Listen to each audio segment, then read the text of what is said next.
Okay, it's 7:01, so we'll go ahead and get started. Welcome everyone to the March 1st meeting of the Mira Mesa Town Council. As always, we open our meeting with our first responders. Do we have anyone here tonight from San Diego Police Department Northeastern Division? Hearing none, is there anyone here from San Diego Fire Department, Station 38? Hi, I'm Joe. here. Hi, good evening. I'm on the Zoom and you're bothering. Why don't you let us know if there's anything important going on or that we should be aware of? Okay, well, good evening. I hope everyone's doing well. The situation around here is, it seems like the COVID calls are going down. We're running less and less on respiratory issues. So that's actually a good thing for our community. Up to this point, it was pretty bad. We were getting a lot of calls, but it seems to have tapered off. So hopefully everything will get back to normal. So as far from the COVID front, it's all good.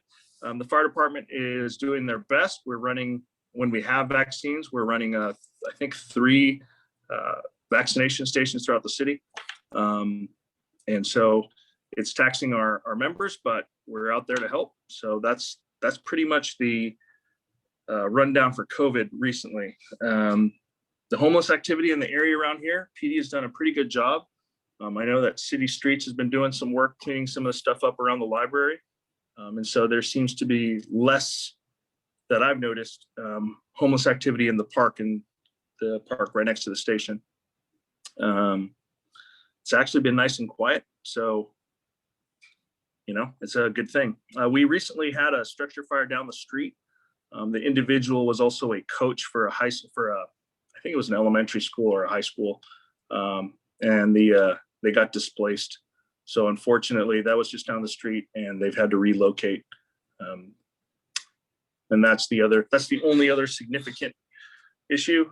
We're starting to get into wildland season for us. And so we're starting to prepare. You'll be seeing us walking down the canyons, checking out those areas in Penasquitos Canyons, Lopez Canyon. We'll be walking down there in our brush gear. There's probably not a fire, but if you guys are down there, that's what we'll be doing. I have a quick question, if you don't Sure. mind, or is No, that absolutely. okay if I ask a Sure. question? So the fire that was down the street, I drove by it just as it started. I mean, it was just horrendous to watch this family scrambling. What can I ask what that was started from? Because it was just so much smoke bellowing out and it looked like it was coming out of the attic. Right. Initially, when I pulled up first, we thought it was in the attic. We thought it was an attic fire. All the vents had smoke coming out of the vents. It's pretty indicative of an attic fire. So we assumed it was an attic fire. Turned out it was the garage that breached into the attic. And so it started in the garage. The investigators went in and they couldn't determine exactly what it was. The whole garage was totaled. There was nothing left inside that garage that could help identify what was the cause. But that's where the majority of the fire was. But it did breach into the home. Probably a pretty total damage to the home was extensive. I feel so bad for them. I mean, yeah, and we've reached out to them. We've told them if they needed anything from us to just come by and ask, and we can help them, whatever we could do. Like I said, we're there after the fire. We're there to help, but the fire was going pretty good. if you hear of anything that would be helpful to them, if you pass it on to Barry, and Barry can reach out to us, because even if it's just, I don't know, anything, food or Sure. things like Yeah. that. Yes. So I'll do that. For Definitely. sure. Joe, yeah. you're talking about that fire down the street. I think we've had 2 recently, haven't we? One on New Salem and one on Hillary. That's correct. We've had a run of fires this season. This district tends to have not more fires than in normal heights in that area, but we do get our fair share. The biggest thing I've noticed is it in this area, they all seem to come from the garage, majority. So keep your garages clean. It's unfortunate. It's really heartbreaking to watch the families just watch their whole house go up, and we try to get it as fast as we can. But sometimes like that one, that was really fast and it was really hot by the time we got there. And it was in the middle of the day. Yeah. Our first concern was to make sure that we went in there and there were no people inside the structure. So that was our first plan of attack, to make sure we evacuated everyone. And as soon as we figured out there was no one there, then we attacked the fire. Yeah, you guys were quick for sure. 'Cause I drove by and I was like, oh my gosh. And then you guys were coming and it Yeah. looked like it had just started. So thank you for what you do. Absolutely. And Joe, as Jennifer said, if there's anything that we can do or organize, go ahead and contact me. We'll spread the word. And conversely, if there's anything we can do for you, let us know. Okay. All right. Sounds great. Thank you. I have one more question. I'm Sure.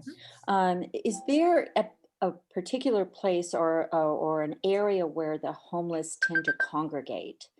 And you'll understand later, or the board will understand later, because we're some leadership students I'm in charge of. We're making some homeless kits, but we have no way of determining where they are in Mira Mesa because they seem to be scattered. So I didn't know if there's kind of like a area where they tend to kind of go and hang out and go first, and then they kind of disperse.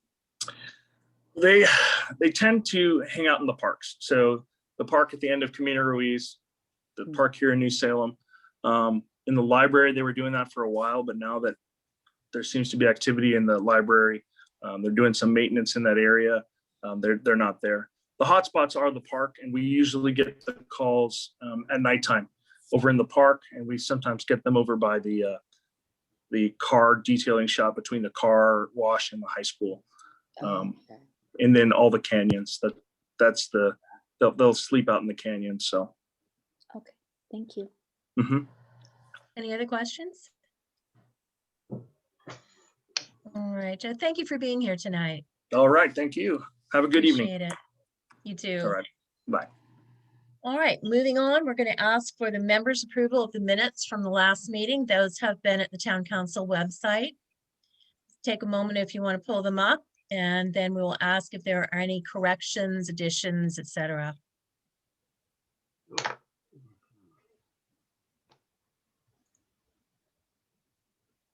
Okay, members, any suggested changes, corrections? Right, hearing none, we will adopt them as written. Time for the president's report, and I'm just going to touch on two things quickly so that we can keep our meeting to a reasonable length. The first one is kind of the hot topic today on Facebook and nextdoor.com. It's that the GoFundMe for Mira Mesa Lanes was reopened. Now, we're trying to get details. Back when the original GoFundMe was opened, it was mentioned that there might be somebody with an interest in the business. The GoFundMe was closed once they began moving the equipment out of Mira Mesa Lanes. It was reopened today, and the only thing we have heard is that somebody is looking at the building, and the GoFundMe is now targeted at paying for things like personal protective equipment, etc., for personnel who would go into the building. And yes, we did check, and it is true that the auction has been suspended. That was scheduled for next week. So as soon as we get any details, we will let you know. And in partnership with that, the announcement went out this afternoon that the other bowling lane that is owned by the same family or same company, Kearney Mesa Bowl, is closing. So we don't know if they're both going to close permanently. We don't know if there is some resolution with Mira Mesa Lanes. Again, details are scarce. We do know the GoFundMe is out there. The original GoFundMe, once they thought that all was lost, the money was refunded to everyone who had pledged it, so nothing was lost. We're not endorsing it. We're just saying it's out there. So something is happening. We just don't know the details as yet. As soon as we learn them, we're going to go ahead and put out everything that we know that is factual. Secondly, you're going to start hearing about the pedestrian bridge over Black Mountain Road.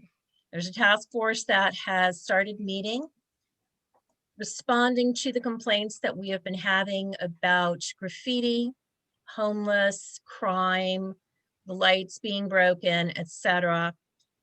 This community pays close to $700 a month, and Tom, correct me if that figure is wrong, out of our maintenance assessment budget to have someone in a hazmat suit go up and pressure wash the entire structure once a month. It could probably use more than that, but it doesn't seem like we should be investing our community funds that could be used for many other improvements in cleaning up the structure. So the task force is there. The idea behind the task force is that we are going to start asking questions. What's being done? What's the condition of the bridge? One that will go out to the community is we're trying to find out if anyone actually uses the bridge anymore or would use that bridge, so that we can gather facts and make requests and recommendations to the city about what should be done with that structure. Now, we're very early on in the process, but no outcome is off the table as far as the bridge. If it's not being used, we have to consider what should happen to it. If it could be used, what can we do to clean and repair it and make it safe enough that people are not afraid to use it? Again, you'll be hearing more about that in the upcoming months as we begin pulling together information. So if you have any suggestions or comments, definitely start sending them in. You can send them to me. You can send them to the president or issues at. We'd love to start hearing from the community, because that bridge was built a long time ago when our school children used to have to cross Black Mountain Road to get to the elementary school. It was done as a safety measure. Now the districts are such that they try to avoid having children cross any major intersections. There may be no need for it, or maybe there's a need we're not understanding, or a desire to use it, but it's not an option that people would take because of the crime and dirt problems on the bridge. You know, there have been some very unpleasant things going up there. So that's the end of my report. We're going to go ahead and move on. Next, we're going to hear from the Mira Mesa Town Council Scholarship Committee, Eric Kolbeck. I don't see Eric here. I can report on that though, unless I'm missing him. Eric, are you here? Jeff, did you get the email from Eric? Eric emailed us to say he thought he probably wasn't going to be able to come by, and he attached the scholarship form. Okay. Anyway, so the town council gives $3,000 scholarships based on volunteer service to high school seniors who live in Mira Mesa. They can go to school anywhere, but they have to live in Mira Mesa in order to be eligible for it. We've had some great applicants in past years. We've got a lot of wonderful student volunteers in this community. Jennifer Qualvik provides a number of them for us. And anyway, so the scholarship application is about to go out. I'll post it on the website shortly. And if you know anyone who is a high school senior who's been a good volunteer, please point them to the application or email me, and I will send it to them. You can email Eric at scholarship@miramesatown.council.org. Excellent. Thank you, Jeff. And I'll Jeff's just not going add, to. I noticed on the form, the deadline is May 3rd. So there's plenty of time for students to go ahead and fill that out and get it back. Thanks, ma'am. All right, our main program tonight is regarding the community plan update that has been underway. The Mira Mesa Community Planning Group has been the entity tasked for our community to assist the city in doing this update. They have released some thoughts on what they would like to see our community plan look like. And Jeff, as chairman of that committee, is going to let us know what the city is looking at and how your voice can be heard going forward. Okay, let me see if I can share my screen here.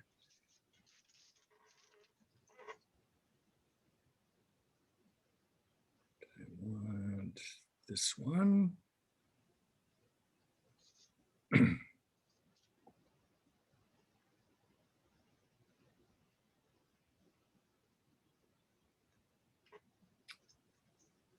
Okay, can everyone see that? Everyone see and hear me? Yes. Okay. All right, so I'm actually going to talk about three things. As Barry said, we are doing an update to the Mira Mesa Community Plan. I'm going to start by talking about community plans in general, what they are and what they're for. Then I'm going to talk about the last community plan update that we did, which was actually done in the late 1980s and approved in 1992. And then I'll go on to talk about the one that's currently being done. Here.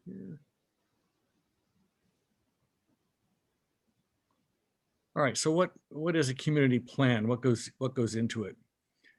The community plan defines everything that can be built in the community. It defines all the areas where residential can be built, including the allowed densities in those areas. It defines where industrial will go, where commercial will go, and where the parks and open space will go. Now, one of the advantages of having a good community plan is it allows you to predict the future. It allows you to predict what your future population is going to be. It allows you to do traffic studies to find out what the traffic will be like once it's built out. And so because of that, you can put the traffic, put road improvements, parks, and and other public facilities into the community plan, and they get built along with the community. So one of the things that we've had in this community that's actually now in jeopardy is the FBA. The FBA is a program that the developers pay into. That's the fund that builds all the public facilities that are defined in the community plan. The city is currently considering a new parks master plan that, as one of its provisions, will actually do away with the FBA programs. Okay, this is what Mira Mesa looked like in January of 1991. So this is about the time the other community plan was first approved. And you can see that at that time, most of the core residential areas in the center of the community were built, but there's still a lot of vacant land. You have all of Lopez Ridge, a lot of Serrano Mesa, this whole area along Black Mountain Road, Westview, Casa Mira View, and of course, Carroll Canyon, which is still undeveloped. But so there's a lot of undeveloped land. And one of the good things about the last time we did the community plan update is we actually had the developers and the landowners working with us. And because of that, they told us what they wanted to build. And so that gave us a reliable prediction of what was going to happen. And so we were able to do a good predictive community plan update. This is what the community looks like now. It's an aerial photograph of Mira Mesa today. If you compare it with the community plan that was written back in late, then you'll see that it looks just like, not very much. And can you mute yourself? Okay. We also were able to do a good population projection. The population projection that we made in 1990, when the community was about half its current population, has proved to be remarkably accurate. So the build-up population in the community plan is 82,500, and that excludes one of the Carroll Canyon developments, but that's very close to what we're going to end up with. These are existing and planned parks. There have been a few changes in this, but what I want to point out here is that all of the areas marked in red are parks that were added in the 1992 community plan update. Now, the reason they were added is the city has population-based park standards, basically 2.8 acres per 1,000 people, and because of the projected population, and because of that standard, we were able to add these parks. And because the FBA gave us the money to pay for them. Again, another problem with the proposed Parks Master Plan is that it will do away with both the population-based park standards and with the FBAs. So this is a larger view of the community plan. This is our current community plan. With the addition of Vulcan Stone Creek, The build-out units will be about 33,000 and the build-out population about 91,000. There are three areas where there's still quite a bit of housing to be developed. The first is Casa Mira View. It's mostly complete, but there are about 310 units to go. And then three routes in the western part of Carroll Canyon will add 1,800, and Vulcan in the eastern part, 4,445. The different colors on here, by the way, correspond to different density types. You can see Casa Mira View, for example, and a couple of other areas here are dark brown. That's the highest density currently allowed in the community at 42 units per acre. There's one major road yet to be built. This is very important because, as we all know, Mira Mesa Boulevard and Miramar Road are pretty congested. The Carroll Canyon Road will be built all the way from I-15 to I-805, and that'll provide one more east-west route. Now, this is to be built in pieces. Three routes will build the piece from Camino Santa Fe to Camino Ruiz, Stone Creek from Camino Ruiz to the freeway. Fenton will build a little piece here, and then the FBA is supposed to build this one little piece right here that goes by El Camino Memorial Park. The reason that's an FBA project is that it's not something that's directly adjacent to a development, so we can't charge a developer directly for it, but it can be paid for out of developer fees. Again, though, if the Parks Master Plan is approved, even though that's supposed to be all about parks, this FBA project could also be in jeopardy. This is what Carroll Canyon looks like now. As you can see, it basically is a gravel mining operation that's been going on since the 1950s. Hanson phased out their operations a few years ago, sold the property, and is now actively being developed. In fact, the first houses will be built there quite soon. The Vulcan property, which will be developed as Stone Creek, is probably a decade off yet because they're still mining and intend to continue mining for another 10 years or so. The planning group reviewed the proposals for these projects for a very long time, probably for 15 years, in various versions of Stone Creek and various versions of a Hanson project, even longer than that. And we approved both of them. I know the residents have expressed some concern about traffic from these, but there are a lot of good things about these projects. There is one major traffic improvement, which is Carroll Canyon Road, as well as a number of minor ones in addition to them. You also provide considerable parkland, and they did a full EIR on each of them to do traffic studies and make sure they would be compatible with the community. I'll show what these look like. This is what Three Roots looks like. It has 1,800 housing units, 200 single family, 1,600 multifamily. 180 of these are reserved as low-income senior housing. One of the things that changed that made us very happy is they took out some industrial that was here in an earlier plan and added a 25-acre community park. So this will be a new community park for the community. It'll replace the park next to Challenger that was lost to vernal pools. This is what Stone Creek looks like. It's an interesting project also. It doesn't have any active use park space like the Three Roots does, but it has a lot of passive park space that goes along the creek. And it has also some interesting designs. Planning group basically liked the designs, and our main issue actually with it is that the people who developed this plan aren't the ones who are actually going to build it. And so we want to make sure that what they propose to build is what they actually build. This is a more detailed view of that, densities in each area. There is some industrial in the eastern parts of this, as well as along here, along this boundary. There's a school site here.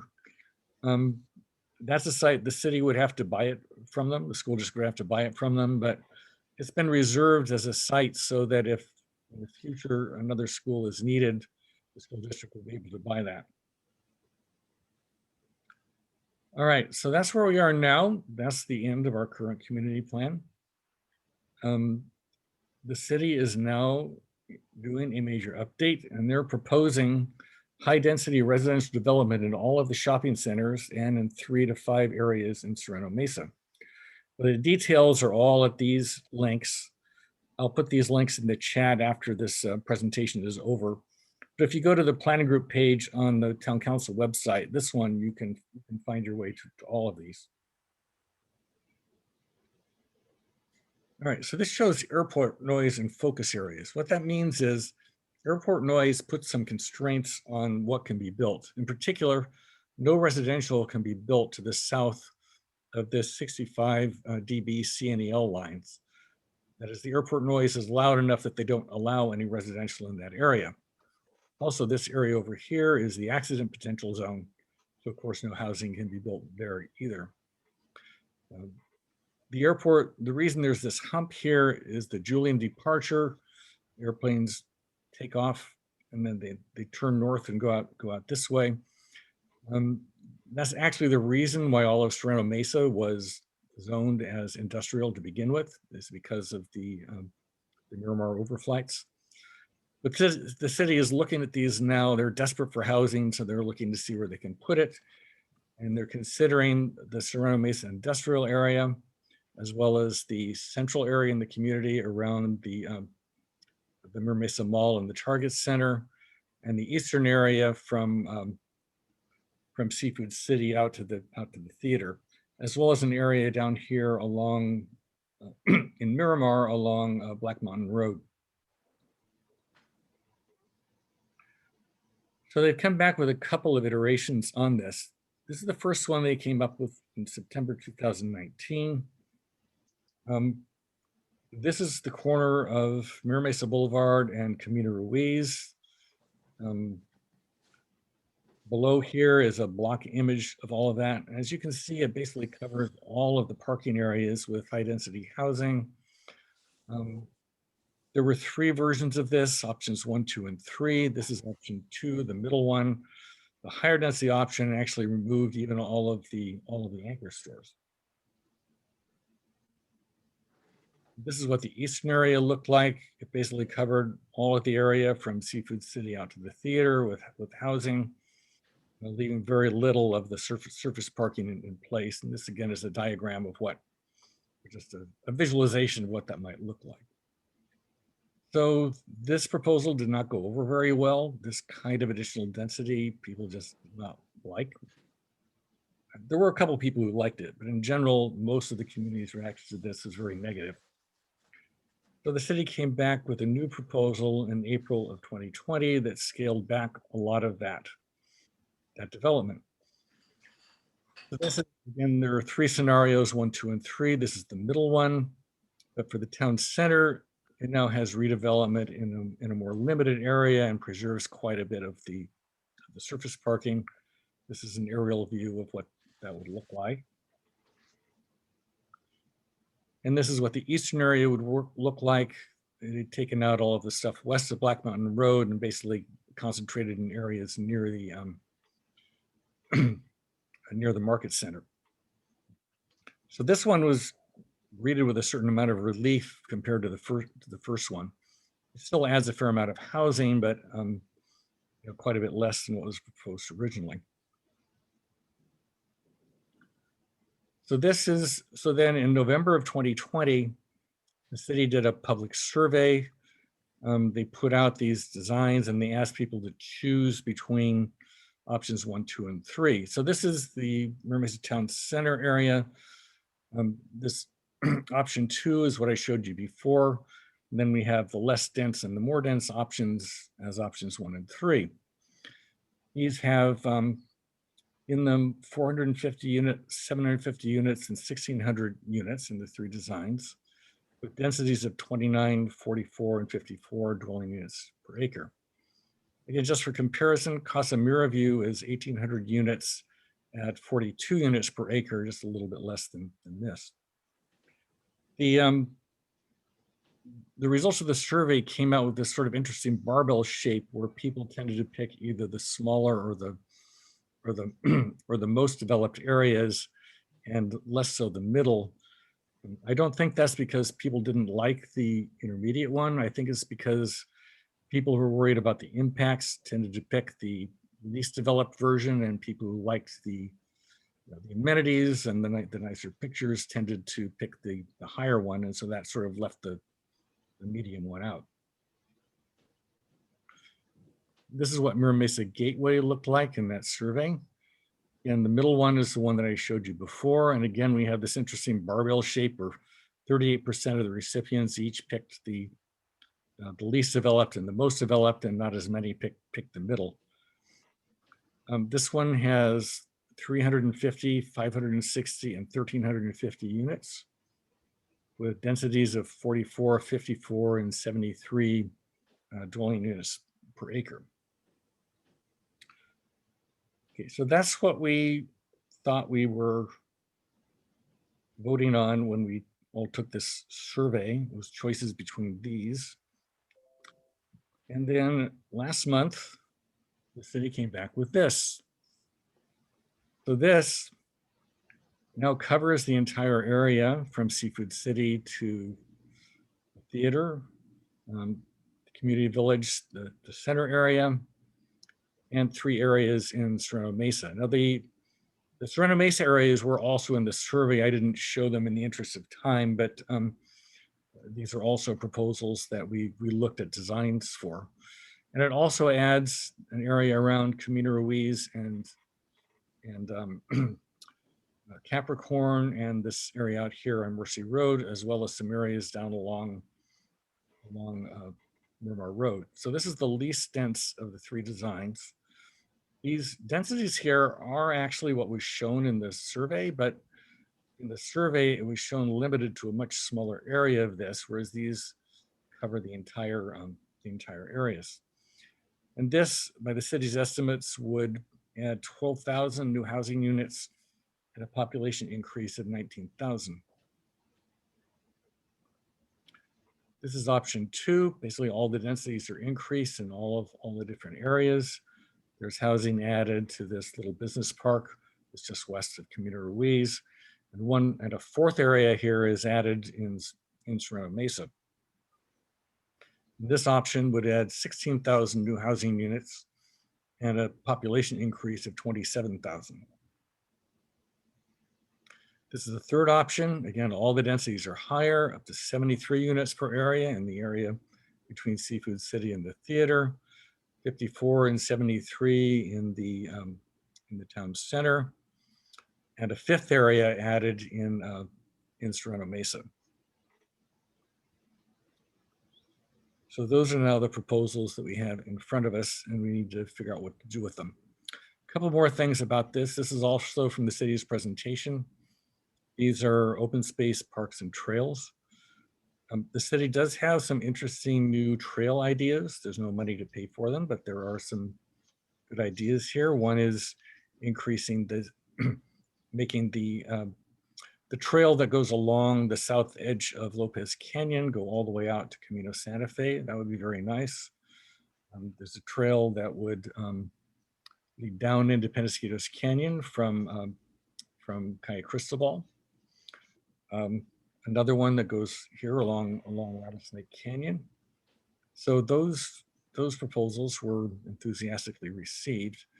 Now, what's shown here as proposed parks and proposed recreation center are not actually proposed because of the new development. These are the parks that I showed you earlier that are in Stone Creek and in 3 Roots.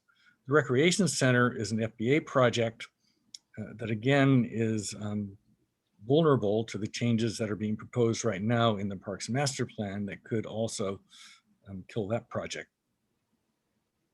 So at this point, there are no new parks that are proposed based on the additional population that's being proposed. This is the last slide from that presentation. This shows transit network and activity hubs.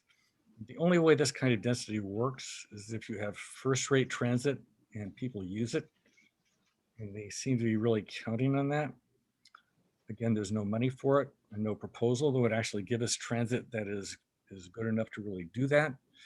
But that's what's being shown in the community plan.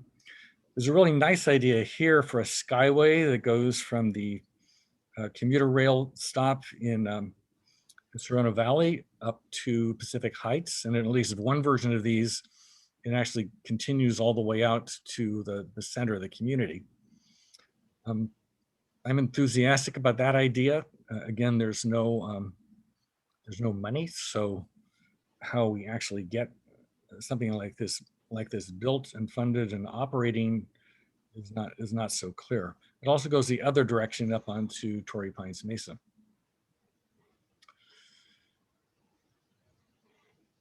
Okay, so I give a presentation like this about every 2 years. When I gave this presentation 2 years ago, this was the first slide I showed. I'm going to make it the last slide in this presentation.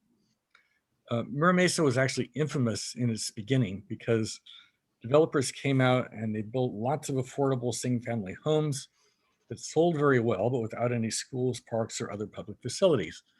And so when people moved in, they quickly realized the lack of facilities and protested. There were mothers' marches for schools. The picture over here on the right is actually an ordinary party house that's been turned into the first Mira Mesa Elementary School. This is from 1969. So because of that, this really started community planning in this city and started an effort to get the kind of facilities. Pete Wilson, in fact, ran for mayor on a platform of no more Mira Mesas, which meant no more communities to be built without planning. And so my last point here is that with today's lack of housing availability and affordability problems, these lessons are sometimes forgotten.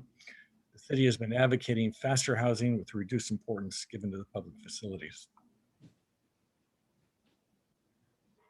So you can get to anything on here from there. I don't mean to be negative. There's no reason we can't add more housing to Mira Mesa, but I think, you need to look at the impacts. You need to look at the traffic, the transit, the parks, and make sure it all works without being so impatient, so anxious to get housing that you cause a big problem for us. So are there any questions? Can I ask, I'm sorry, I'm being naive or whatever, what is the overhead transportation? What is that? The air, oh, so it's a skyway. I mean, it's like, so it's like oh, a tram kind of. It's oh, okay.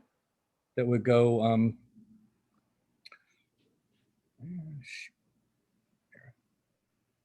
That would be Is super it like the monorail at Disneyland? yes, rather like that. That would be amazing, but Yeah, so, yeah, I love that. so who brought the idea forward and yet there's no money for it? Or is this a wish list? Well, yes. The idea's been floating around for some time, actually. I mean, everybody likes it, but I see Alex Frost is here. Maybe he can tell us something about the Yeah, I feasibility. mean, that'd be cool. Let's do a GoFundMe account. I'm just kidding. The commuter rail, I also had clarified that it doesn't actually go through Penasquitos Canyon like it's shown here. This was an early model. It actually will go out this way somehow. I'm not sure exactly what commuter rail is.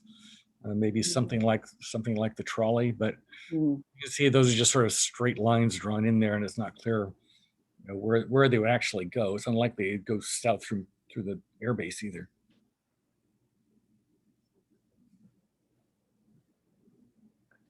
Other questions? Tommy Howe.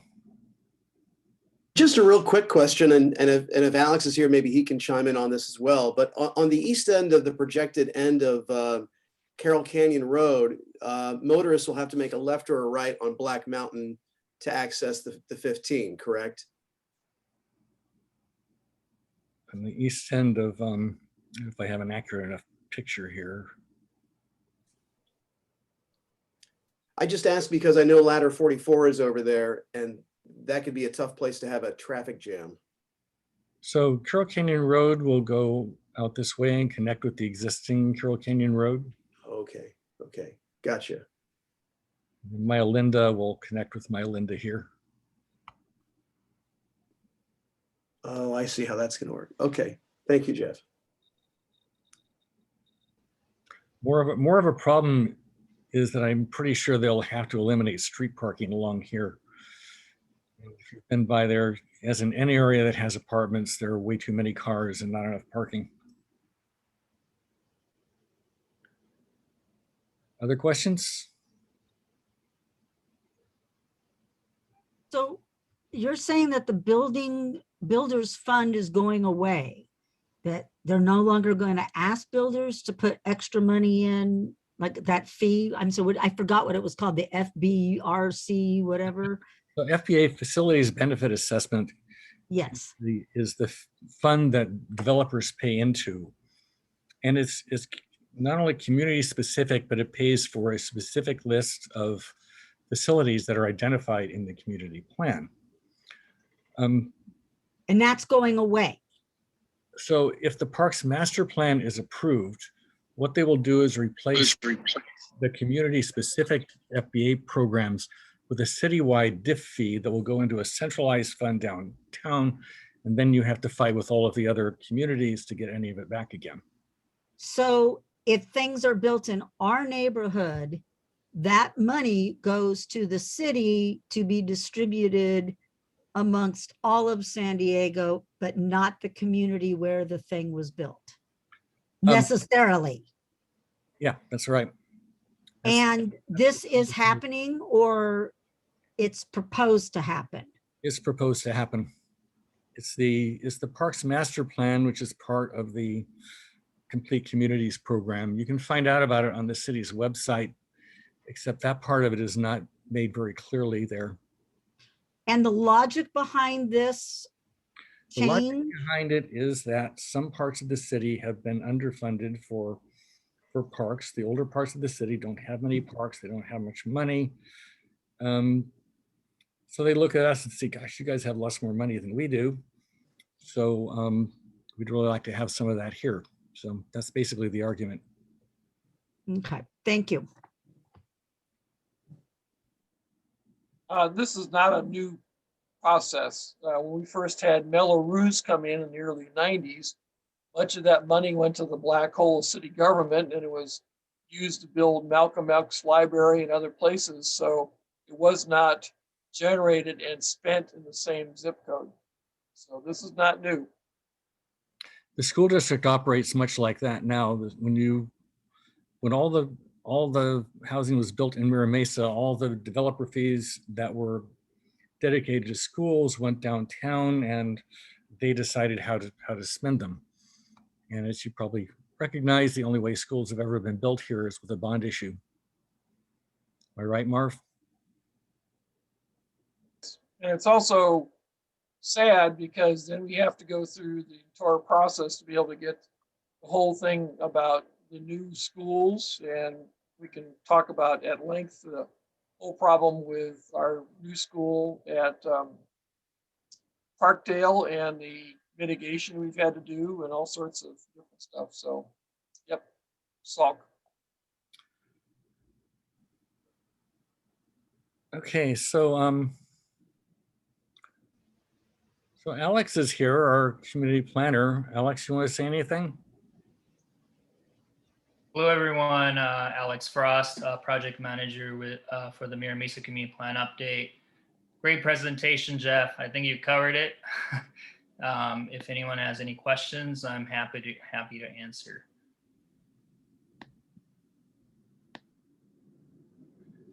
All right, any more questions for me or for Alex? So what's the Throw next one step? out there. Alex? What's the next step? What happens next? So Go ahead. we're still working in the planning group on those proposals. Now, the proposals have all been coming from the city. Everything I showed you was from one of Alex's presentations. But ultimately, the city council will decide what goes into the community plan as part of the community plan update. City council will also decide what to do with the Parks Master Plan. Now, I know that Chris Cade is on our side in the Parks Master Plan, and if he can stop that from going through as proposed, he will. But he's only one of 9 council members. I don't know what's going to happen with the community plan. I'm hoping that Alex can come up with some ways to make this a little more palatable to the community and provide the public facilities and so on that we need, so we can, add some housing, but still kind of maintain the community we have here. Yes, and just to add to that, I will be going to Planning Commission for a workshop, so presenting some of the materials that Jeff presented on March 18th. And then based on their impact, their feedback and other feedback that we received between now and early April, we'll come back with 2 proposed scenarios, so reducing from 3 to 2, and present to Jeff's group April 19th. And then there'll be further discussion, and then hopefully by May, we could have a preferred land use. So that's kind of the near-term steps. So love to hear your feedback, input on your preferred scenario or land use or density range. Barry. Yeah, I'm going to throw out 2 questions that I hear a lot when talking about this with people in the community. Number 1 is the increased density around the malls. There's not an understanding that right now you can build housing in these malls. It's just going to be a change in the amount. So could you give us an example right now? Say everybody's thinking about housing at the Vons Mall. Right now, how many units can they build there under current zoning, and how does that compare to the options on the table? I'll give you the second one after that. Yes, thank you for your question, Barry. So right now, Mira Mesa Mall is zoned community commercial 1-3, which allows for 29 dwelling units per acre, 0 to 29 for the whole site. So one of our proposal is to maintain that density designation. So that would be one example. Point out Okay, that and then the other options go up. just want to point out that's a change in the interpretation of the community plan. When we wrote the community plan back in the 1990 timeframe, that area was strictly commercial. There was no housing. What's happened since then is the city has changed the zoning requirements so that areas that are commercial like that can now have housing also. All right. The second question that I hear a lot is relating to transportation and the areas for the proposed increased density. The increased density we hear referenced as transit-oriented design, which means there will not be the same number or perhaps no parking spaces allocated, but yet we don't seem to have proposals for or have requirements prior to these transit-oriented increases being built that the necessary transit has to exist at the same time. Is that correct?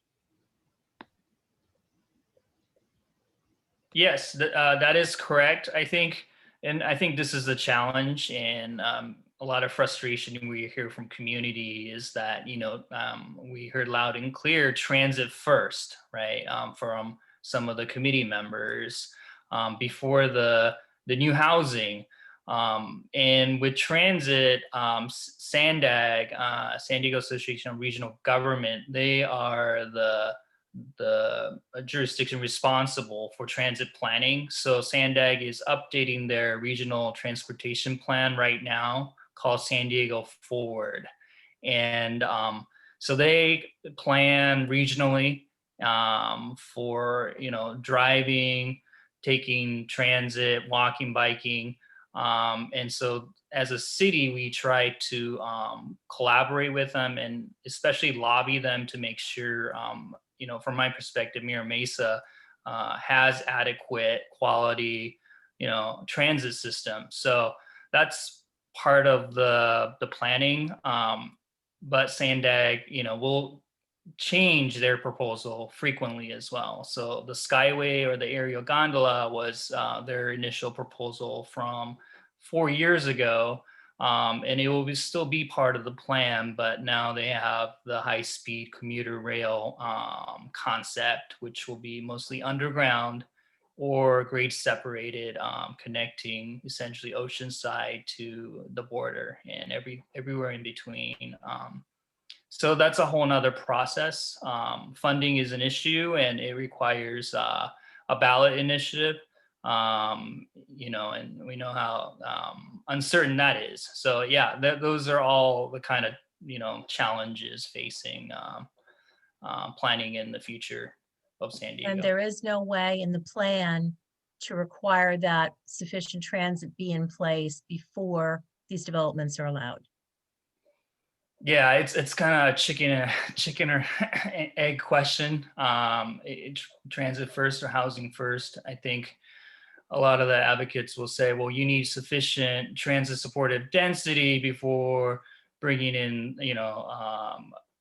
transit versus, so there isn't a way, at least I'm not familiar with, on having, we have to first define what that could be, and obviously we can advocate within the community plan and add a policy, that transit improvements, mobility improvements are required with any new development, which, like Jess said, the facilities benefit assessment fee, the developer's fee helps pay for a lot of the infrastructure in the community. So we want to make sure that continues to happen.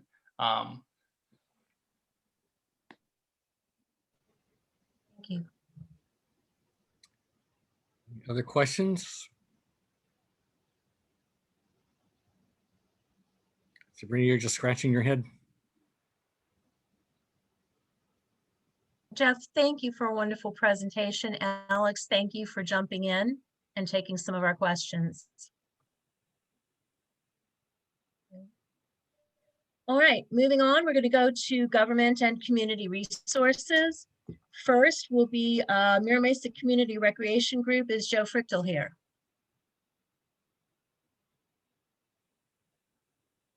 Okay. Mira Mesa Branch Library, Ina Gibson.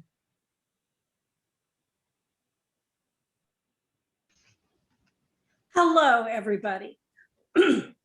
So I have a few things that I'd like to announce. The first thing I want to remind everyone of is that we are still very limited in what we can offer.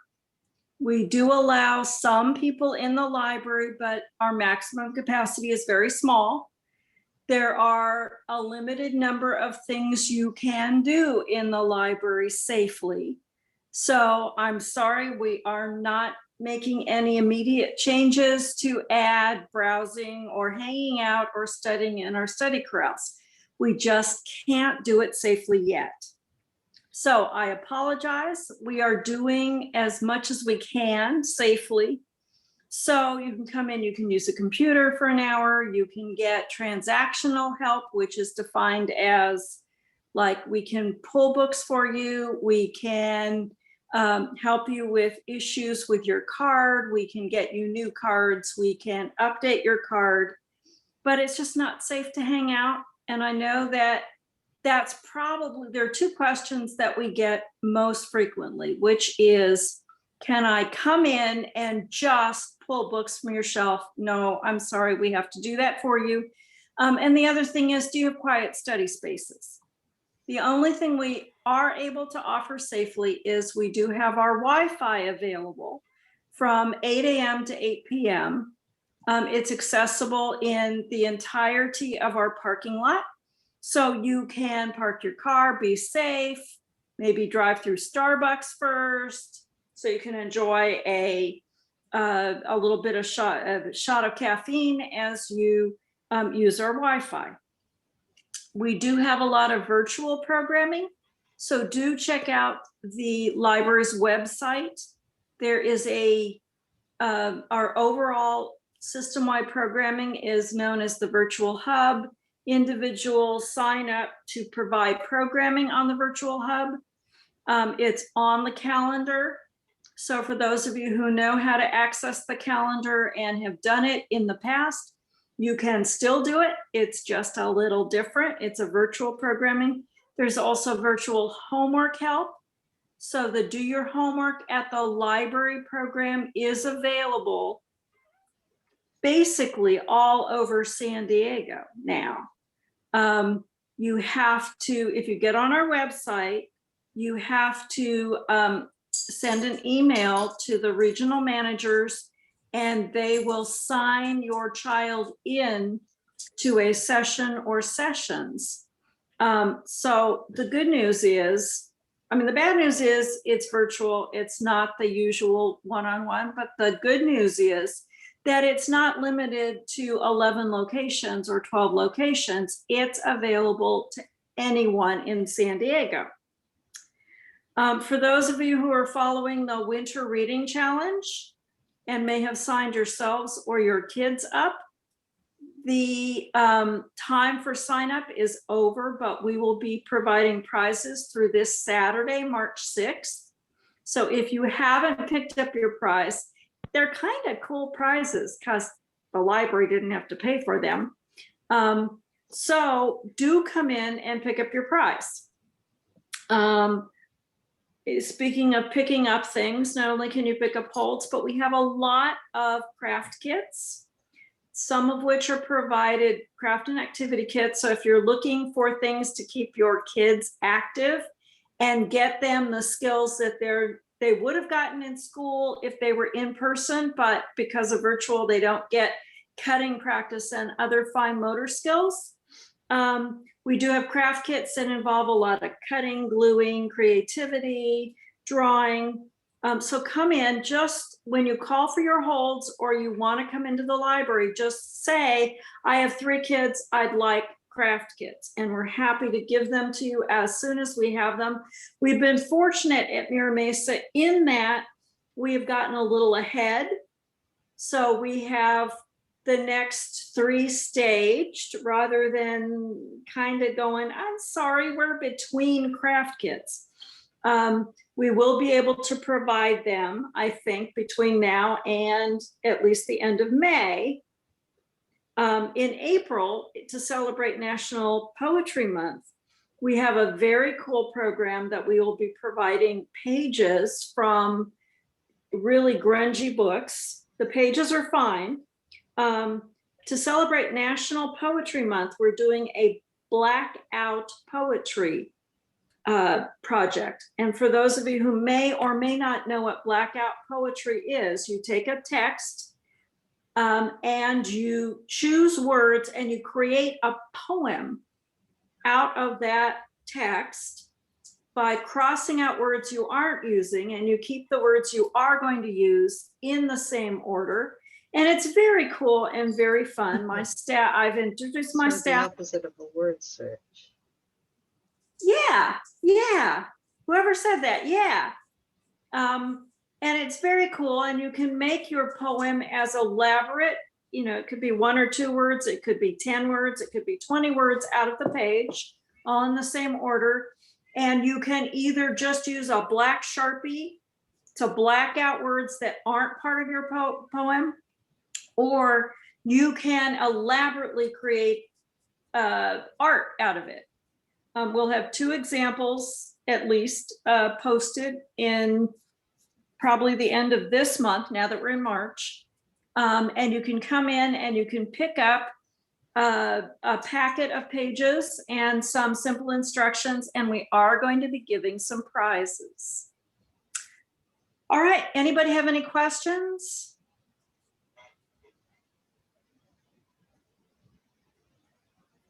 Right. Okay. Thank you, Anna. All right, next on the list is Scripps Mesa Fireworks, Michael Spencer. I did get a note that he might not be here tonight. Michael, did you make it? Okay. Mira Mesa Cluster Schools Council, Bob Turner.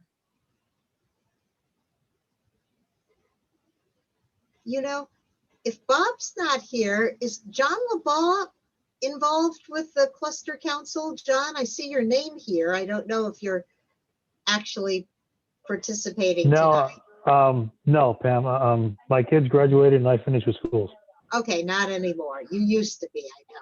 Yeah. Yes, I was, but I did my 14 years. Okay. We'll try to get Bob next time. Mira Mesa High School Leadership Students Project, Jennifer Kovic. Hello, hi, how are you?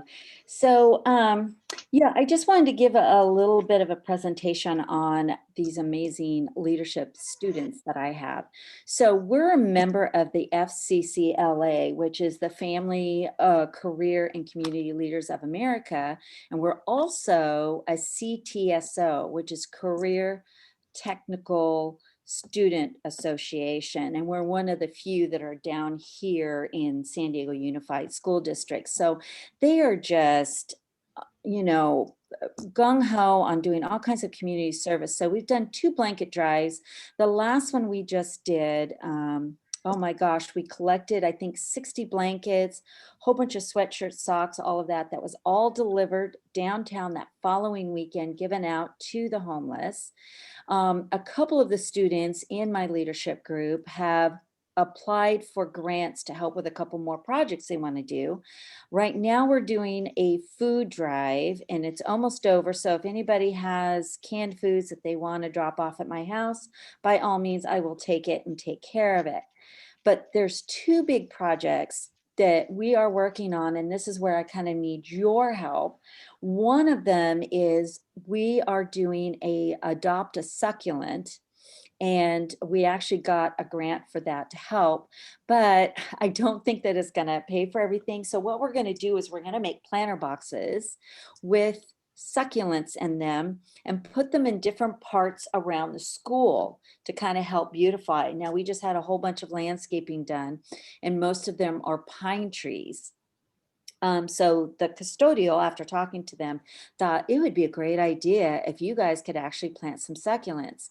So, but it's adopt a succulent. So when we get more details as to what exactly how we're going to do this, somebody can adopt the planter box and have their name put on the planter box, and the money will go towards an environmental organization. So that's one project. And one of the things that we kind of need help with, first of all, is getting the word out for the adopt a succulent. Second is we're looking for wood, or if somebody has like a connection with like Home Depot or Anderson's nursery for wood to make our own. So if anybody or just even spare wood, because the kids said we would love to put together some boxes ourselves rather than just buy the planter boxes, which are very, very expensive. So that's why I put my name and my email in the chat. So if anybody is interested in helping us out on that. Now, the other project, and we are going to get funding for, is called Homeless Care Kits. And so what my students want to do is they want to put together bags with some essential items in there: socks, toiletries, a mask, hat, whatever we get, toilet paper, whatever we can fit into a bag, and then have those distributed again through Christ Community Church, because they're the ones that did all the distributing of the blankets and all of that stuff. They've already talked to us and said, we would love to pass out those kits if that happens, which would be in the middle of March. I can't have my kids passing them out because it's a risk. It is a huge risk. There's like a few of them that are dedicated, not the students I'm seeing. There's a few of the people who are with Christ Community Church who are dedicated to going down there and passing this stuff out, even though they know the risks. And the students, of course, I would never put them in that position, but they really want to make these kits. And we also, which is why I was asking the captain about where we could also get these kits out to some of these people right here in Mira Mesa in our own community. So, you know, if anybody has any ideas on that, so we can do a distribution at a park once we get it done. So my question to you is, we are going to be asking the community to help us with donations, whether it's toothbrushes, toothpaste, like, you know, a large amount. So that's kind of what my kids are doing. I'm so proud of them. And, you know, I love doing community service and being able to, and they're like pushing me along and I'm trying to push them along. And it's great because we're not being able to see each other just virtually, but yet they are just on it to want to be able to help. So anyways, my name and my email's in there. If anybody has any ideas for donations, wood, whatever.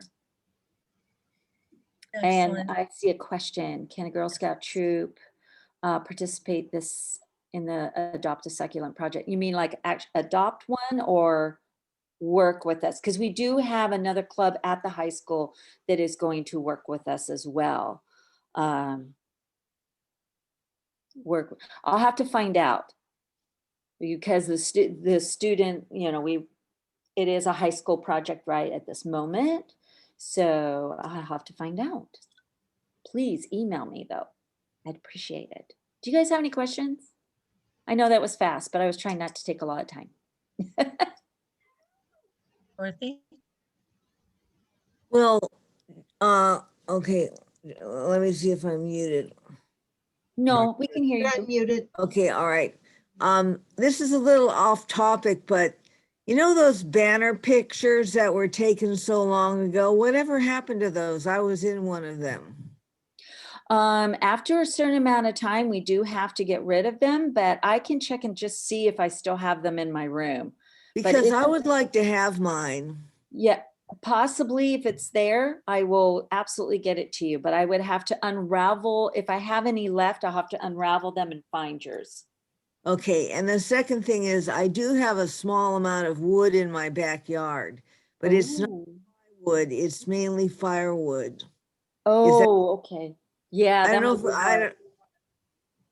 it might not work. Yeah, I think that might be a little bit hard. I don't want any of the kids, Okay. you know, saw.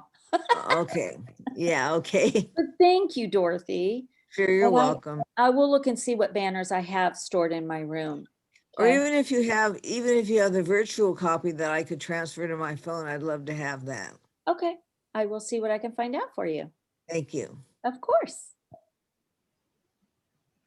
Great. If we have donations Anyone? for your homeless bags, what do we do with them? Well, let me know via email, and then I'll figure out like a drop off.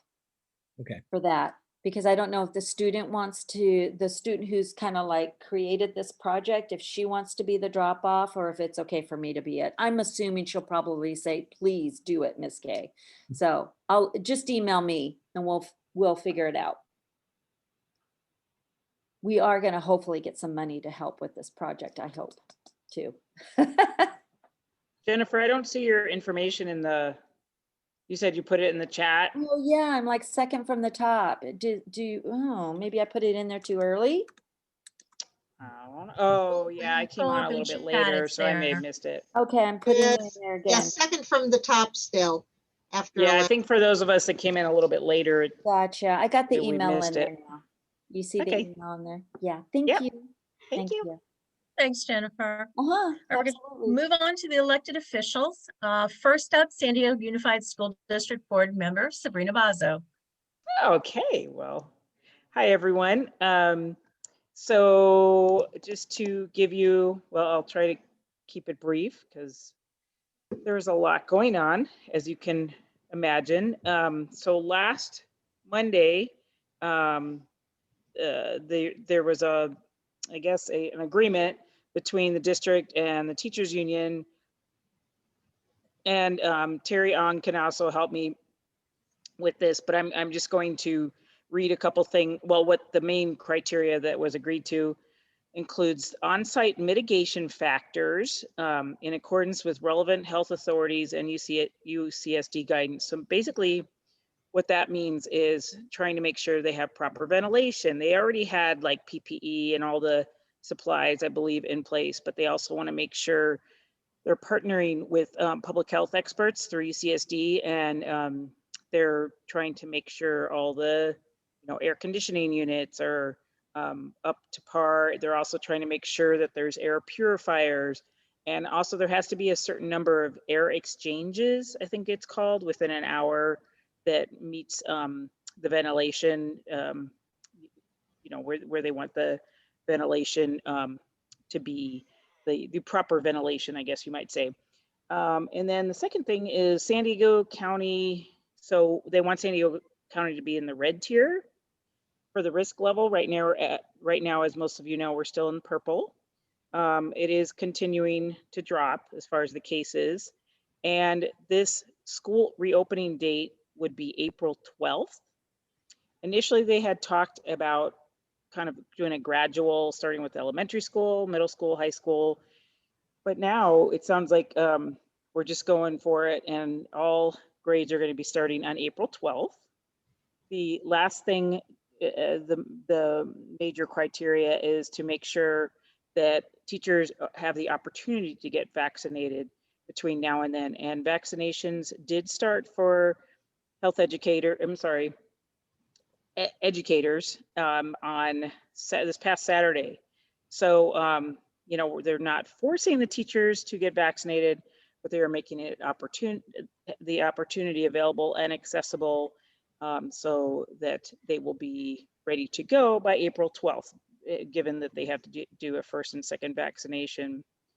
So that's it as far as the school reopening information that I have. Our next school board meeting is going to be next Tuesday.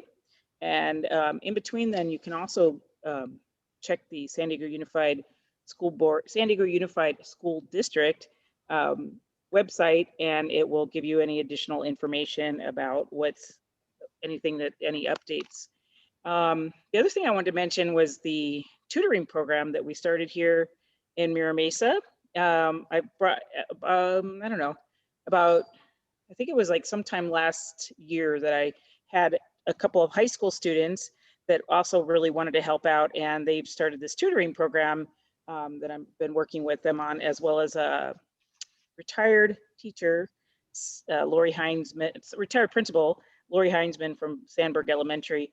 And the tutoring program has really taken off. We started working with students at the high school, tutoring mostly kids at Sandberg, but now it's branched out to the middle schools and other elementary schools. And we're also going to start partnering with other schools in the district. There's a great need for this program.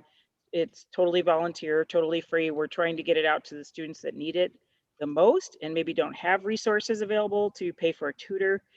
So we're going to be working with students at Lincoln High School and helping to train them how to do the program, and then they're going to start rolling it out to some of the elementary schools down there as well.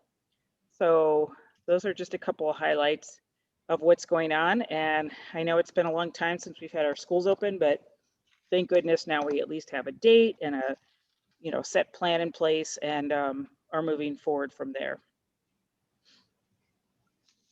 Does anyone have any questions or clarifications to make? I would like to just make sure that we all understand that April 12th date is not an absolute. It is based on what we call the 3 pillars, which she mentioned, of the mitigations, the meeting the level of the red rather than being in purple, and teachers getting vaccinated. We are in the process of getting vaccinated, but we're waiting to get out of that purple. The mitigations are happening. I mean, I will say that the school district has done a really good job of getting that stuff all in place. Most classrooms are getting extra air filters, and they've got these carbon monoxide detectory things that are going to breathe air circulation and whatnot. But we need to get that message out to the community that April 12th is not like a guarantee, and that school is not going to look like it did. Reopening does not mean we go back to normal. It means that classes will be cut in half and kids would go some days, but not all days, or part of the day, but not the whole day. Lunch would not happen on campus. It would be a grab and go thing, because they don't want anybody staying there any longer than they have to. Classrooms are set up with barriers on each desk. Students will be required to sit at their desk. They will be required to wear masks. So we want to make sure that everybody understands that we're not going back to normal. We're just going back. And we have to practice the safe health and safety procedures in going back. There will be testing at most sites for COVID. They'll be doing that. I think they partner with UCSD on that. And so there'll be testing going on. Everybody will have to do a daily temperature check. So there's a lot of things that will be in place that will make it different than just regular school. So I know a lot of people I've talked to feel like, oh, it's going to just be back and, you know, we're going to all get to socialize and hang out. And that's not what's going to happen. So we want to make sure people understand that, but we are working very hard to get back to normal. The only reason I'm talking about this is, as Sabrina knows, is I'm on the union side of things, as she's on the school board side of things. I'm on the bargaining team, so I'm in the room discussing all of these things. Monday, we bargained for many hours to make sure that we could be at this place where we could possibly reopen April 12th. So we really are working towards it. So I just wanted to put that out there. Thank you. Yeah, thanks, Terry. Those are important, you know, things to mention. But I know also I've gotten a lot of parents, you know, I get it, even though I'm not at the negotiating table, we have the district staff there. I get a lot of hate mail every day from parents that are frustrated. And I understand, you know, I understand what they're going through. But as Terry mentioned, you know, the district and the teachers union is working very hard to, you know, try to make this happen in a safe and, you know, effective way, so that we're not like some of the other school districts and aren't closing and then opening and then closing, which has happened a lot in other school districts, not here. And I think we're actually a very good example of how the district and the teachers union, for the most part, I mean, it's not ever going to be perfect, but that they're working fairly well together. I mean, there's other, you know, I'm sure you hear about it in the press all the time, places where that's not happening.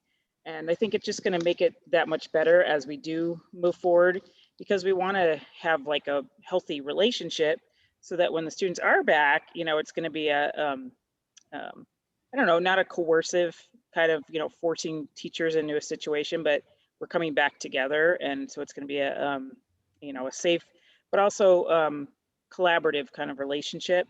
And, you know, although it's not going to be perfect, it'll be nice. You know, I think a lot of parents are looking forward to at least having some school happening live face-to-face in the current school year. And like Terry said, we definitely have to meet certain tiers and, you know, certain expectations, but we're all working together to hopefully make that happen.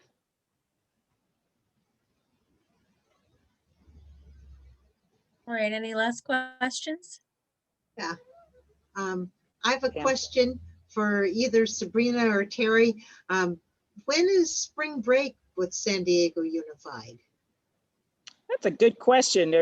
I mean, normally spring break, I know that it has been the last, I think they just made it a standard like last week in March. Is that right, Terry or Jennifer, maybe? March 29th. Yeah. So I think I'm counting or looking or checking or anything. Yeah, that's pretty good. This year's last week of March is sort of strange because there are 5 Mondays in March. And so I know my sister's break is the week before that, even though her district does last week. Second question for Sabrina. Last time we were talking about superintendent search process and you outlined what the process was going to be. Any updates on that? Oh, yes. Thank you for reminding me, Pam. Yeah. So what's happening with that is we put together a list of all the different organizations that we're going to have a representative as part of the superintendent search committee. That includes someone from PTA, someone from, different, there's like a Black Student Union, I think. So different groups from across the city that are going to be involved. Charter schools are going to have a representative. Of course, someone from the teachers union. So in addition to those organizations, each of the school board members was also, from the different districts, was given the opportunity to choose 3 people to kind of represent, the district as a whole, but also our sub districts.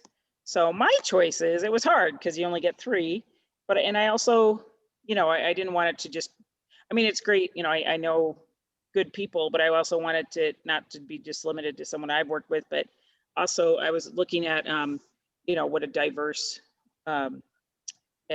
area where you're from, and trying to choose, possibly someone who's Filipino or Vietnamese to be on that committee as well, because I thought that was important to be represented.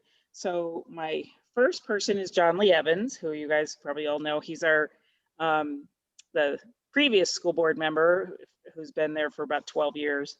And from a community perspective, really knows a lot about the school board and the school environment. Secondly, I chose Lori Heinzman, who I mentioned earlier. She was a principal at Sandburg Elementary, but she also was a school teacher and was also a special ed teacher in the Claremont area, which I also represent. So just from more of a district perspective, having that inside, I guess, perspective of the district. And she, has worked a lot as a leadership, and as a consultant in the district as well. And then finally, I talked to Jeff Sabins at Mira Mesa High School, the principal, because I wanted a parent of someone who, an active parent, because I don't know a lot of that active parents anymore, because my kids are a little older. And he suggested a lady named Teresa Suarez. She's has a student at Mira Mesa High School. He's in the band. She's also the director of ethnic studies at CSU San Marcos. And she's also involved with a Filipino, a community organization, and I don't remember the name of the group. And she is Filipino. And so she sounded like, and she's also on SSC or SGT, one of the two, or maybe both at the high school. So I thought she would be a great representative as well. So those were my 3 choices. And then I also, because our student member, Zach, his last name, the student board member, he's from UC, but I encouraged him to make sure that we had an Asian student representative on this committee. So I was able to also get a girl named Sophia. I believe she's a junior. They didn't want a senior because this is going to go into the fall. So we also have a Mira Mesa student representative who's going to be on the committee as well. And so next steps, I know they're going to start ironing out a schedule where they're going to be meeting, talking about, organizing some town halls. So they're going to be going to different parts of the city, meeting with other community representatives, because a lot of people reached out to me, but I could only choose 3, but there'll be opportunities where they're going to have town halls. I'm assuming they're going to be virtual, where any and all people can, be part of a Zoom to talk about what they would think they would like to see in a superintendent, what's important. And also at that point they'll have, I think I want to say they're going to try to get it down to like 10, kind of finalists, and then narrow that down to 3. And then the board would then look at those 3 and make a final decision. But that's going to take us all the way through the end of 2021. So in a nutshell. Great, thanks, Sabrina. Thanks. Oh, Pam, I'm sorry. I was at the last Mira Mesa cluster meeting. You mentioned something about Bob Turner. Oh, yes, right. Yeah, I can Yeah, kind of if speak you want- for, I guess, for him a little bit in that we had Lamont Jackson was on. We had principals or vice principals or both from all the Sandburg school. I mean, all the Mira Mesa schools. Sorry, I've been in the car all day. As well as parent representatives from each of the schools. And it was the first Mira Mesa cluster meeting we had since COVID. So it was great. We had a good discussion, and we're going to try to move forward and do those more regularly. One thing that came up was the fact that, you know, although Bob, he's good at running the meetings, but he needs someone kind of behind the scenes, a parent who will organize them, make sure we get the date. I think Jennifer Quavick used to be that person. Someone to kind of, but we wanted to get like a parent who's like an active parent right now, to kind of take on that role of saying, okay, this is the date, this is the agenda, you know, getting the word out to the schools, to the parents, to community stakeholders. And so they are looking for someone right now to kind of help with that piece of it. You don't necessarily have to run the meetings, because I think Bob likes to do that, or you could do that too. But someone to kind of like assist more in a like administrative piece of it. So if anyone is interested or knows of anyone who might be good in that role, it'd be great for a parent with maybe like a little bit younger students, so that you could, you know, learn about it and then kind of, you know, maybe at one point kind of take over, move into to Bob's position. So yeah, so if you know any parents out there that might be interested in helping with that, we're looking for some people to assist.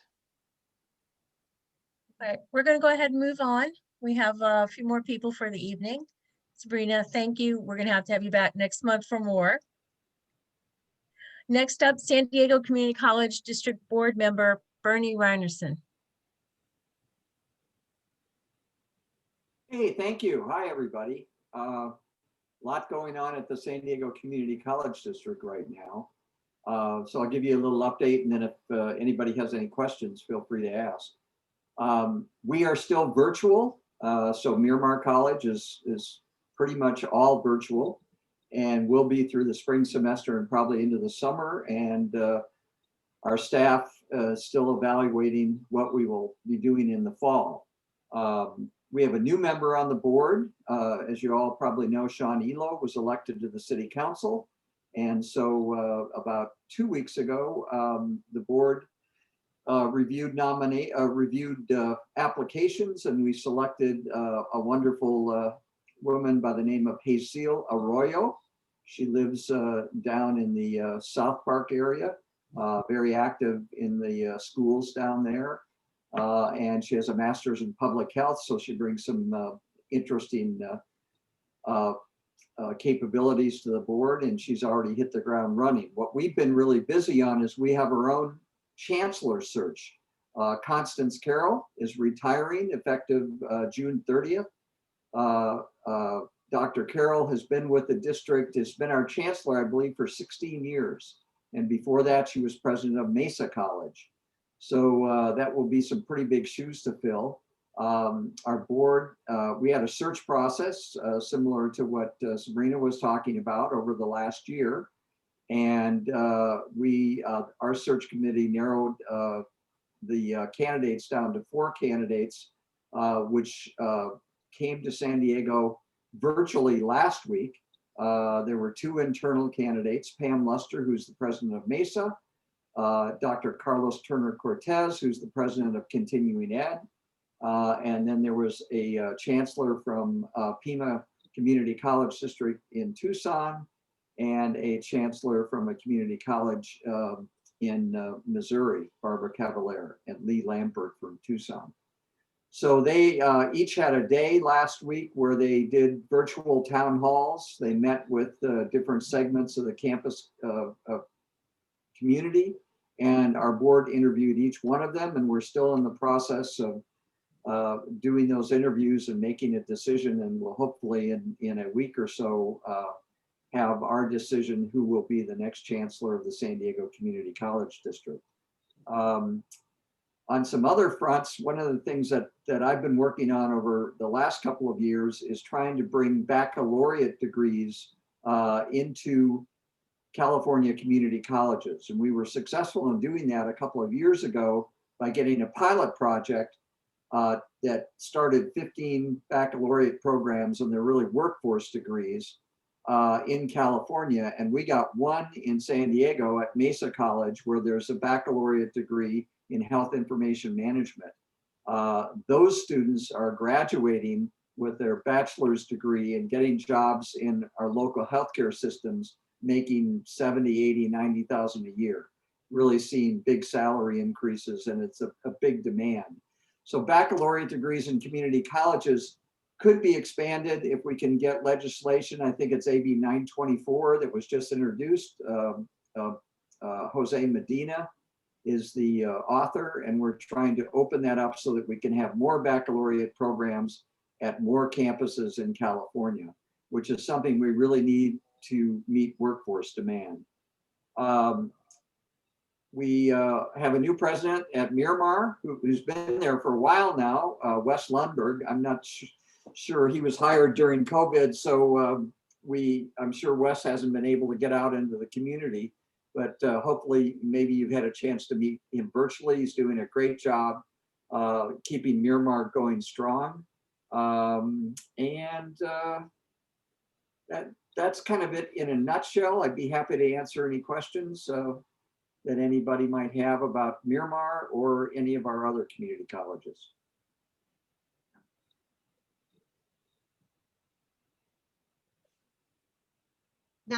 Not a question really, but just a comment. Thank you for coming tonight, and we hope to have you back again, and maybe we could have you and the new Miramar president together to explore that a little more. more. Great, and I'm sure Wes would love that. I'll mention it to him. And it's good to see you again, Pam. Good to see you. Yeah. Thanks, All right, everybody. thank you so much for being with us tonight. Next up from the City Council Member Chris Cate's office, Luis Valera. Hey, Barry, can you hear me? Yes. Perfect. A couple of quick things. Tomorrow morning, you'll see our office on the morning media. We're doing the Star Pal triathlon. Star Pal is the police department's mentorship program for at-risk youth. So they do a run, swim, and bike. This year, it's going to be a virtual event. So we'll be having the kickoff over at Aquavie Fit and Wellness across from City Hall and the triathlon's plans for the month of March. So you enter your best time for the event or get a couple of friends and do it, but it's a great organization. We're hoping to help promote their event by doing it virtually this year. And then also we'll be joining the PQ Stake of Latter-day Saints. They're organizing a food bank, one location in Rancho Penasquitos and one location in Mira Mesa. And that's on Saturday, March 20th from 9 to 11 a.m. So they'll have a food drop-off event, and I can send you over the flyer at Barry. But great organization. It's benefiting the San Diego Food Bank in Miramar. So that's Saturday, March 20th from 9 to 11.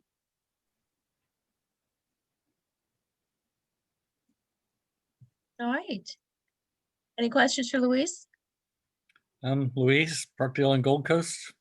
Do you go away? Don't see him anymore. All right, I think you got cut off. What'd you say, Jeff? Parkdale and Gold Coast. Actually looking into that right now. I should have an answer for you by the end of the week. Okay. All right. Thank you so much for the update. Thank you. All right, next up on our list from the Office of County Supervisor Tara Lawson-Raymer, Evelyn Andrade. Hi, everyone. Evelyn Andrade, Policy Advisor to Supervisor Lawson-Raymer. I do have a few updates. The first is regarding small businesses. The supervisor did put forward a proposal for a third round of grant support to small businesses. It's sets aside $30 million in grant funds for small businesses. This is $6 million per district. We are hoping that the funds will be available by mid-March, but we're aiming for early March. This is for small businesses and nonprofits that have under 20 employees. We will send out the notice on our newsletter as soon as we start taking applications. So please sign up for our newsletter if you haven't already. Some big major changes on vaccines. We have fully moved to phase 1B as of Saturday. So this includes frontline workers like firefighters, police officers, grocery store workers, public transit workers, educators, childcare workers, and food and agriculture workers. So if you fall into one of those categories, you can now make an appointment to get a vaccine. We are asking people to please check with your healthcare provider first. And then if you're not able to schedule one through your healthcare provider, to then go through the county website at vaccinationssuperstationsd.com. I will be putting that link in the chat as well, so do not worry if you don't have it. Also, the supervisor has led the county to take action to get hazard pay for essential workers. So these are our frontline employees who are risking their lives and their families' lives every day to support us. And so this is just for county employees, but the supervisor does believe that every essential worker should be financially acknowledged for their contributions during the crisis. And we are hoping that with the county will set an example and be a model for how to support, and that other businesses will follow suit. I think that's pretty much all the updates I have for you today. Are there any questions?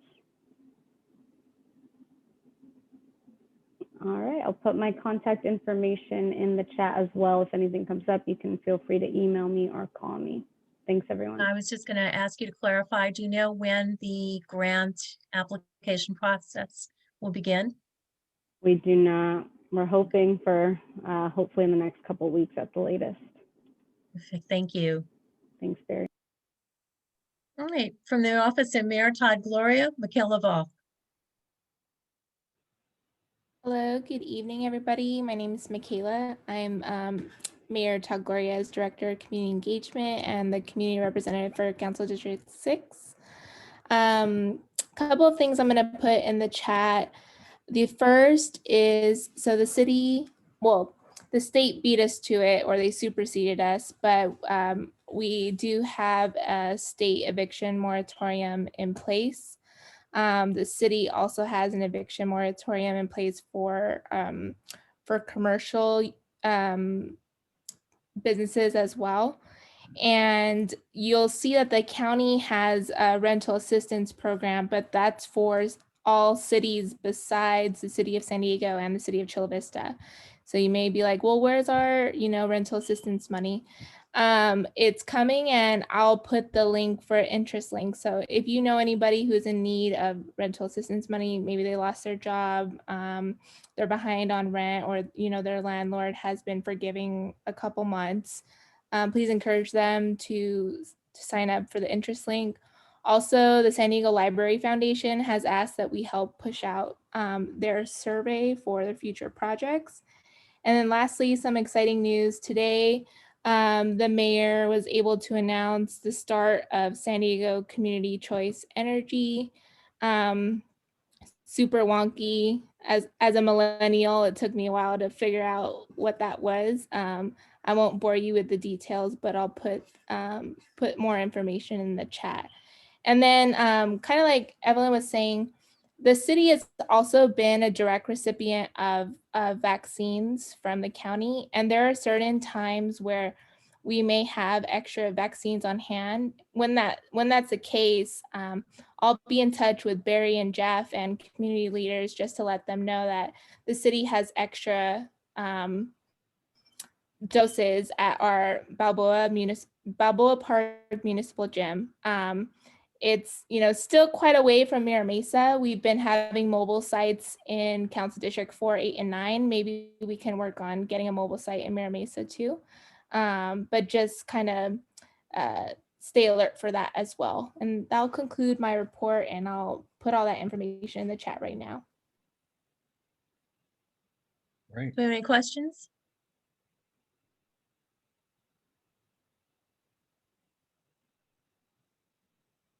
All right, cool, thank you. We look forward to the information.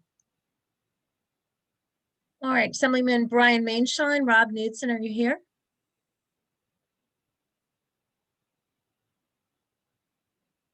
All right.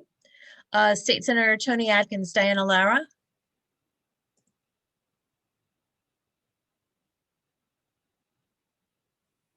All right, last but not least, from the Office of Congressman Scott Peters, Anthony Nguyen.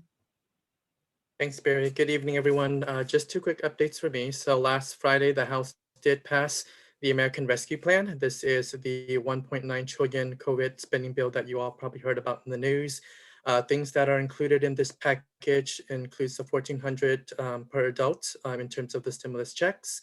There's stuff there in terms of investing in safely reopening our schools, direct housing and nutrition assistance, childcare, and to also expand and extend unemployment insurance. The congressman did release a statement on this on Friday, so I'll include a link in the chat if you want to check out in terms of what's included in that bill. And then the last thing is this month, the Peace Corps will be celebrating its 60th anniversary. For those of you that don't know about the Peace Corps, it's essentially an international volunteer program that's funded by the federal government, and volunteer travel abroad to work on issues of social and economic development assistance. It's about a 2-year program, and they are usually given a stipend, a monthly stipend for their service. And so we actually had an event earlier this evening where a recruiter came to talk about the events, and also we had speakers who were former volunteers of the program talk about their experience. And so if you missed that, you can check that out at his Facebook. I think the recording is there, but if there's issues, let me know. But I will include more information on the chat if you're interested. So let me know if you have any questions.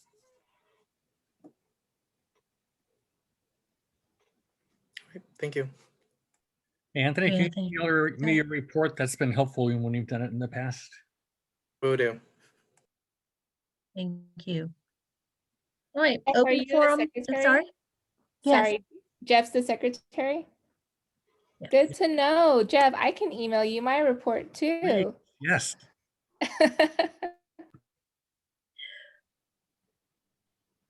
All right, it's open forum time. We don't really have a sign up list. I don't believe. Pam, do you have anybody?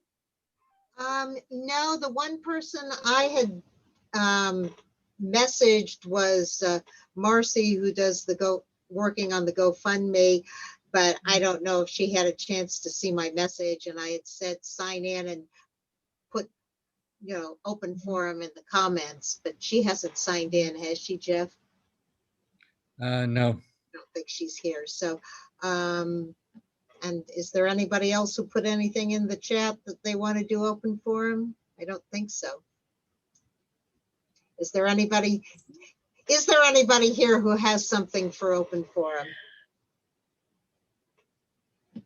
All right, we'll go ahead and wrap up. Banner District, Jennifer? I do not have anything. As soon as you hear anything about grants or any of that, I would love to reapply because I would love to have some new designs. They are unfortunately, kind of frozen at the moment, but we keep checking in. Yeah, exactly. All right, and 4th of July, feedback I'm getting from the city at this point is we can pretty much expect we will not have the Fun Day event. We may or may not have the parade. Still trying to work that through. As Sabrina was mentioning, and Terry, with the schools, everybody's looking for that move to the red tier before they want to commit to anything. And in fact, there is an 8-week out cancellation in place that if we are not at the correct tier 8 weeks ahead of the event, it is canceled. So unfortunately, we're going to have to really do some pivoting with 4th of July to see if anything can be brought forward, but we'll keep you posted. Lastly, membership, Brandy. Hello, board members and guests. Our current roster is looking at 47 members currently. 1 new member since our last report. We're growing very slowly. Thank you. Oh, we are growing. Thank you. All right, that is it for everything we had on the agenda tonight. I thank everyone for staying with us through 8:45, but some amazing presentations. things that are important to the community right now. We were going to see you back here on Monday, April the 5th. And I think Pam has a parting note for all of us. One final thing that neither Ina nor I mentioned as part of the Mira Mesa Library report, our Mira Mesa Library Banned Book Club, our book group that has a freedom to read theme, in March is reading If on a Winter's Night, a Traveler by Italo Calvino. And it's a book that is a metafictional book. The first part of each chapter is about the process of reading, and the second part, you become the character, and it's a different story in each chapter, but it relates to the whole, according to the member who recommended it. Mira Mesa Library tries to keep a couple copies of the current month's book on hold at the circulation desk, so you don't have to place your own hold for it. Probably a good idea to call the library to make sure they're both there, but there are a lot of copies in the system. So anybody else who would enjoy discussing this, we meet the last Tuesday of the month. So it'll be Tuesday, March 30th at 6:30 p.m. via Zoom. I'm the facilitator. Dorothy Lorenz is also active with it. And we have a lot of fun talking about a great variety of books. Thanks. Thank you, Pam. Good night, everybody. Good night. Good night. Jeff, Uh-huh. can I ask you a question now that everybody's gone? Sure. It's about the road that goes